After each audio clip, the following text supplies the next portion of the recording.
ಚಿನ್ನಸ್ವಾಮಿ ಸ್ಟೇಡಿಯಂನಲ್ಲಿ ಸಂಭವಿಸಿದ್ದ ಕಾಲ್ತುಳಿತ ಪ್ರಕರಣಕ್ಕೆ ಸಂಬಂಧಪಟ್ಟ ಹಾಗೆ ಸಸ್ಪೆಂಡ್ ಆಗಿದ್ದ ಇಬ್ಬರು ಅಧಿಕಾರಿಗಳು ವಿಚಾರಣೆಗೆ ಹಾಜರಾಗಿದ್ದಾರೆ.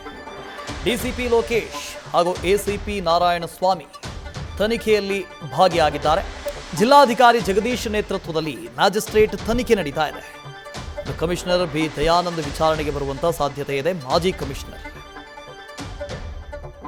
ಈಗಾಗಲೇ ಮ್ಯಾಜಿಸ್ಟ್ರೇಟ್ ತನಿಖೆ ಆಗ್ತಾ ಇದೆ. ತನಿಖೆ ಚುರುಕುಗೊಂಡಿದೆ. ಇದರ ಜೊತೆಗೆ ಸಿಐಡಿ ತನಿಖೆಯೂ ಕೂಡ ನಡೀತಾ ಇದೆ. ಪ್ಯಾರಲಲ್ ಆಗಿ ಎಲ್ಲ ತನಿಖೆಗಳು ನಡೀತಾ ಇದ್ದಾವೆ. ಜೊತೆಗೆ ಮ್ಯಾಜಿಸ್ಟ್ರೇಟ್ ತನಿಖೆ ಚುರುಕುಗೊಂಡಿದೆ. 1 ತಿಂಗಳವರೆಗೆ ಕಾಲಾವಕಾಶವನ್ನು ಕೇಳಿದ್ದಾರೆ.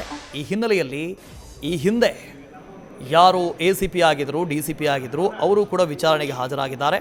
ಡಿಸಿಪಿ ಲೋಕೇಶ್ ಹಾಗೂ ಎಸಿಪಿ ನಾರಾಯಣಸ್ವಾಮಿ ಹಾಜರಾಗಿದ್ದಾರೆ. ಜೊತೆಗೆ ಮಾಜಿ ಕಮಿಷನರ್ ಬಿ ದಯಾನಂದ್ ಅವರು ಕೂಡ ವಿಚಾರಣೆಗೆ ಹಾಜರಾಗುವಂಥ ಸಾಧ್ಯತೆ ಇದೆ. ತನಿಖೆ ಚುರುಕುಗೊಂಡಿದೆ. 11 ಜನ ಸಾವನ್ನಪ್ಪಿದ್ರು. ಇಡೀ ಪ್ರಕರಣಕ್ಕೆ ಸಂಬಂಧಪಟ್ಟ ಹಾಗೆ ಮ್ಯಾಜಿಸ್ಟ್ರೇಟ್ ತನಿಖೆಗೆ ಮುಖ್ಯಮಂತ್ರಿಗಳು ಒಪ್ಪಿಸಿದ್ರು. ಘಟನೆಗೆ ಕಾರಣ ಏನು? ಯಾರ ನಿರ್ಲಕ್ಷ್ಯ? ನಿಜಕ್ಕೂ ಇಲ್ಲಿ ಪೊಲೀಸರ ನಿರ್ಲಕ್ಷ್ಯವೇ?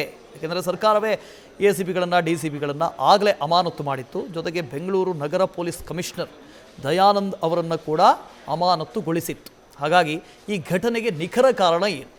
ಪೊಲೀಸರ ಬೇಜವಾಬ್ದಾರಿತನ ಅಥವಾ ಕರ್ತವ್ಯ ಲೋಪ ಇದಕ್ಕೆ ಕಾರಣ ಆಯಿತಾ, ಅಥವಾ ಬೇರೇನಾದರೂ ಕಾರಣಗಳಿತ್ತಾ ಅನ್ನೋದ್ರ ಬಗ್ಗೆ ತನಿಖೆ ಆಗ್ತಾ ಇದೆ. ಈಗಾಗಲೇ ಯಾರೆಲ್ಲ ಪ್ರಾಣವನ್ನು ಕಳ್ಕೊಂಡಿದ್ದಾರೆ, ಅವರ ದೂರೇನು ಅನ್ನೋದನ್ನು ಜಿಲ್ಲಾಧಿಕಾರಿಗಳು ಆಲಿಸಿದ್ದಾರೆ. ಜಿಲ್ಲಾಧಿಕಾರಿಗಳ ಕಚೇರಿಯಲ್ಲಿ ಅವರೆಲ್ಲರನ್ನ ಕರೆತಂದು ಅವರವರ ಹೇಳಿಕೆಯನ್ನು ಕೊಡಿ, ನಿಮ್ಮ ದೂರುಗಳನ್ನು ದಾಖಲಿಸಿ ಅಂತ ಕೇಳಿದರು.